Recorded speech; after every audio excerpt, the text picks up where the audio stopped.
graduated from Stanford with a PhD degree, with a master and also a bachelor in IT, master in IT, and a PhD in economics of education. So then I went to SUNY Albany to teach. And then I went to University of Chicago. I taught there for a couple of years before I went back to Stanford. Then I was at Stanford for about a year before I was approached by Apple.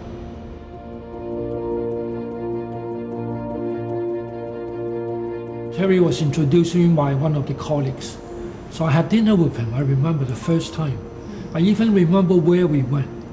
We went to a restaurant called 秀兰小吃. It was a very good restaurant. Yeah. I remember he gave me the impression that he said he wanted to make鴻海to become one of the 3 largest global connector company in the world. I met a lot of vendors in my life, at that time. Nobody had a global vision to be one of the top 3 companies in the world. I started Apple in 1885. 4 years in Hong Kong, 4 years in Taiwan, and then 4 years in Singapore. And so in Singapore, I was the regional marketing director, R&D. In Hong Kong, I was the regional marketing director. In Taiwan, I was the first general manager for Apple Taiwan. So when I left in 1997, I formed up my own company. In early 2000 or so, I was pretty much semi-retired because when I sold my company, I make some money. In 2010, I joined his executive management team for the crisis management on 2010, especially with a spate of tragic incidents in 2010. So I became his international spokesperson. So since then, I've been working with him as a special assistant to him on many other projects in addition to my own core business.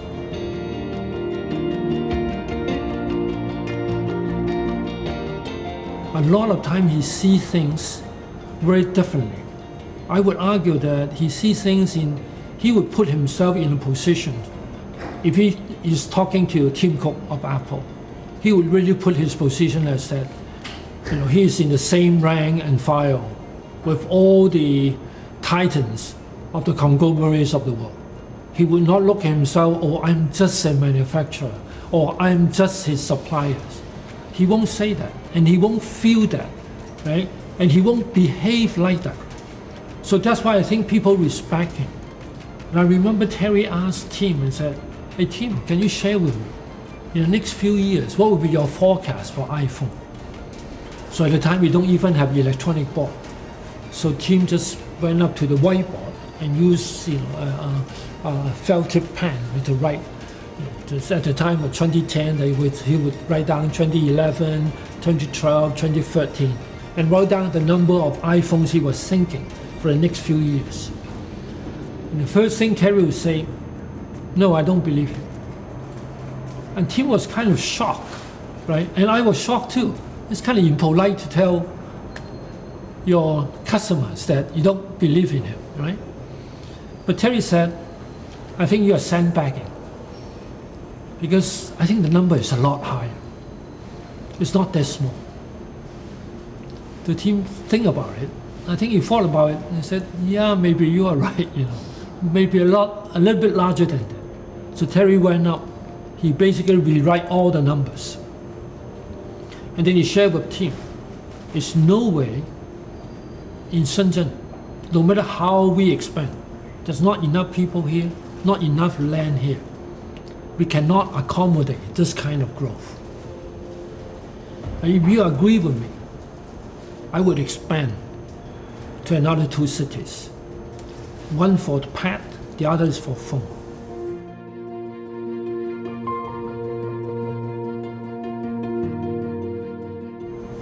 Right, but back in his mind, the experts are already telling us one of the reasons why we have such a cluster effect of tragic accidents at the time is because a lot of young people, they like to leave their home, but they don't want to be too far away from the support group. So Terry did the analysis. we have close about 500,000 people in 2 locations in Shenzhen. Right? About 30% of them from Henan. Another 25% of them is from Sichuan. So he said the next 2 campuses that I'm going to grow, I would, instead of asking my people to come to immigrate to Shenzhen, I would move my factory to where closer to my workers are, to my future employees are. So he set up 2 major factories, one in Henan, one in Chengdu, in 2010, right? Because of that. So he told Tim, all we need is just you shake my hand, you promise to give me certain percentage of the smartphone, certain percentage of the tablet, I will invest. Now he has the vision to see things way ahead of anyone else. He never sees crisis as crisis. Right? The Chinese word for crisis is 危机, right? It's danger and opportunity.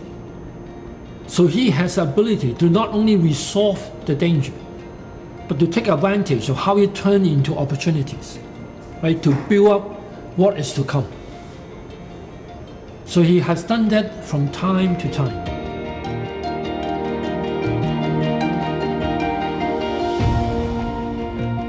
I remember a conversation, in fact, again during that year, the minimum wage at Shenzhen at the time is 900 RMB. Right? Of course, it's assuming that you work only 40 hours a week and no overtime. So it was 900 RMB per month. He insisted that at the time, he said, we should raise the salary level, right? Because we're making money. Right? We should let our employees enjoy higher living standards. So everybody agreed, in fact, all the business group agreed. But everybody is assuming that he's raising it by 10%, maybe 12% or so. Because that's at most people would raise. He said, no, we should raise the minimum salary to 1,200 by 33%. Everybody argued. All the head of the business group would tell Terry, no, you would tank our shares, right? The share would just plunge down. Nobody would say that. Why would you want to do that? 33% increase, right? That's too much, right? But Terry insists, and he said that this is something called what? 水涨船高. So, and I remember I walked with him, on the compound of the COO compound at Shenzhen. We walked around about 10 times and trying to convince him not to do so. You don't need to do so dramatically, right? So after about half an hour or so, he held my hand. He said, Louis, trust me, right? We need to do this. I said, okay, at the end of the day, you are the boss, we'll go ahead. This of course is good news to the employees, but I'm just afraid that what would the shareholder react? Right? He said that people would thank him, afterwards. Then of course, as soon as they announced it to make our minimum salary to be 1,200, and Shenzhen, the city government, and said that they would almost follow suit. I think they follow up to 1,100 or so, almost overnight.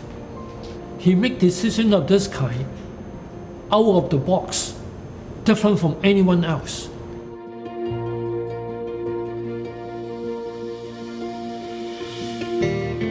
And when I see it differently, I would tell Terry, I said, Terry, this is not the right thing to do. So we argue and we fought. At the end of the day, then we say, he would pull his usual one. He said, Louis, trust me. So at the end, probably 9.9 out of 10 times, he's right. I think his intuition is just incredible. Maybe because of his vision, because of his experience, because that he has the network. He can always call up people. He can call up Tim, he can call up Jeff Basso, he can call up anybody he knows and ask for their opinions, and very humbly.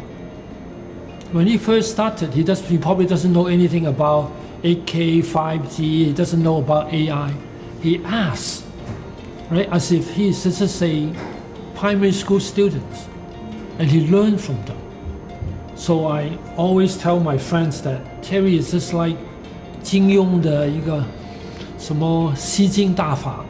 He has this ability to absorb things, out from the blue, and make it into, 过语录。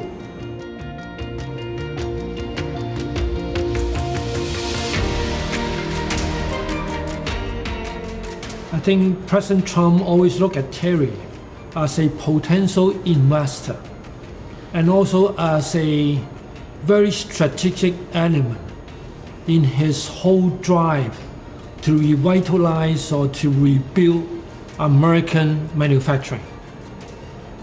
He sees Terry as a key driver of his vision. So that's why when they talk, they just click, right? And Terry would also be very impressed by his visions. And so that's why when they met up the first time, they talked extremely well. Right? Because two of them are very successful businessmen. They're not talking about politics. Right? Donald Trump basically, asking Terry, say, can you help? Right? And Terry said, I can certainly help. In some way, Terry felt that he's responsible. In a sense, it's that he is one of the beneficiaries of globalization. Terry took, in fact, the whole molding industry from Chicago area back to Taiwan, back to China, to rebuild it in this part of the world. So he's one of the beneficiaries. So in a way, he felt that he's grateful for that opportunity 40 years ago. So if somebody asked for help, especially from the President of the United States, he said, sure, give me 2 months, let me look into it. So the first meeting we had with him was in April 28, 2017. Right? That was the first time we met up at the White House.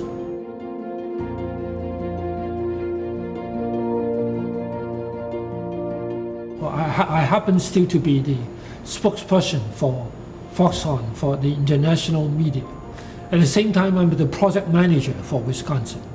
Right? So it's certainly to my interest to speak on behalf of the progress of the Wisconsin project. I said, Foxconn has never been, in this operate in such a fashion before. Now we are almost like living in a glass fishbowl, and we are the only goldfish inside that bowl. 2 years ago, there was no U.S. trade conflicts, and nobody would expect the U.S. trade conflict today would turn into a U.S. trade war. And that war is not only on trade balance, but on technology, on the value systems, on the culture, on everything else, right? So I don't think we have foreseen that. Nobody has foreseen that. Yeah. So we are reacting to the situation as best we can.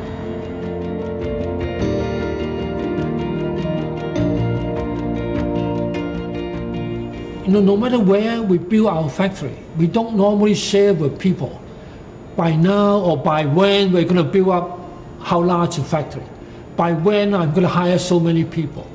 No, because it's all commercial secret, right? And because we have to have that liberty to change from time to time, given the economic condition of that country changes, or because of the job demand changes. Right, because our customer would have a different demand on different products. So we must have that liberty. But in Wisconsin, we don't. Right? So that's why I think it's very difficult for us to operate. So starting from earlier this year, I told my people, we need to have a new PR strategy. That the PR strategy is that we will be extremely conservative, which is we will only report what has been done, not to tell people what will be done. So hopefully, if people can bear that and give us a little bit more time and be patient, then just let the facts speak for itself.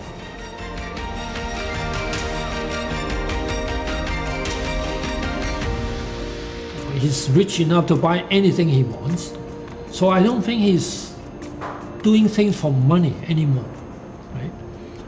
In fact, I would imagine that after his passing of his first wife and also his younger brother, I think that gave him a certain sense of liberty. His money is no longer the things, but he always felt that he owed it to the a million workers of Foxconn. He owed it to the management team, and he owed it the sense to the community where we start different factories in the 30-something cities in China, or 17 or 14 countries in the world. Right? He feels that affinity. He feels that he's responsible for the community. So that sense of community obligations and bring him to what he is today. Right? So I'm probably the last one who is surprised by his ambition to want to be the highest or to be the leader of Taiwan. I'm not surprised at all.